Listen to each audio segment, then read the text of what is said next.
एक छोटे से गांव में, जहां हर सुबह सूरज की किरणें पेड़ों के पत्तों पर नृत्य करती थीं, वहां एक दतोड़ी बुढ़िया रहती थी। उसका नाम था दुर्गा। दुर्गा के पास सोने के दांत थे, जो उसके घमंड का प्रतीक थे। हर किसी को भले ही उसका बुरा व्यवहार पता था, लेकिन वो हमेशा अपने दांतों को चमकाते हुए गांव वालों को नीचा दिखाने में व्यस्त रहती। उसकी हंसी एक अजीब सी खड़खड़ाहट थी, जिसमें घमंड की गूंज थी। दुर्गा की आंखों में एक शैतानी चमक थी, और वो सोचती थी कि उसके सोने के दांत ही उसकी पहचान है। वो गरीबों के साथ मजाक करती, उनका उपहास उड़ाती। उसकी आदत थी कि सोते समय भी वो अपना मुंह खुला रखती थी, ताकि लोग उसके दांतों की चमक देख सके। लेकिन गांव में एक चतुर लड़का, जिसका नाम था रघु था। रघु दुर्गा की दुर्व्यवहार से थक चुका था। उसने ठान लिया कि उसे इस घमंडी बुढ़िया को सबक सिखाना होगा।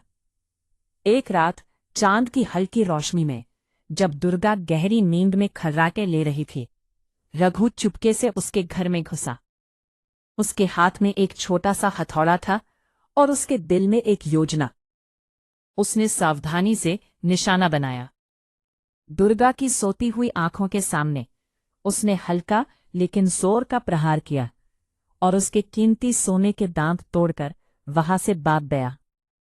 सुबह जब दुर्गा जागी, तो उसे अपने मुंह में भारीपन की जगह एक अजीब सा खालीपन महसूस हुआ। उसने आईने में देखा, और उसके चेहरे पर एक भयावह सन्नाटा छा गया। उसके सोने के दांत गायब थे। अब वो पूरी तरह से पौपली हो गई थी। गांव के लोग उसे देखकर हंसते और कहते, लालच और घमंड का यही अंजाम होता है।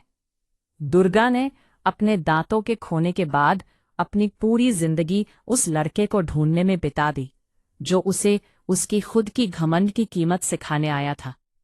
उसकी हंसी अब एक कोलाहल बन गई थी, जो उसके भीतर के पछतावे का गूंज थी।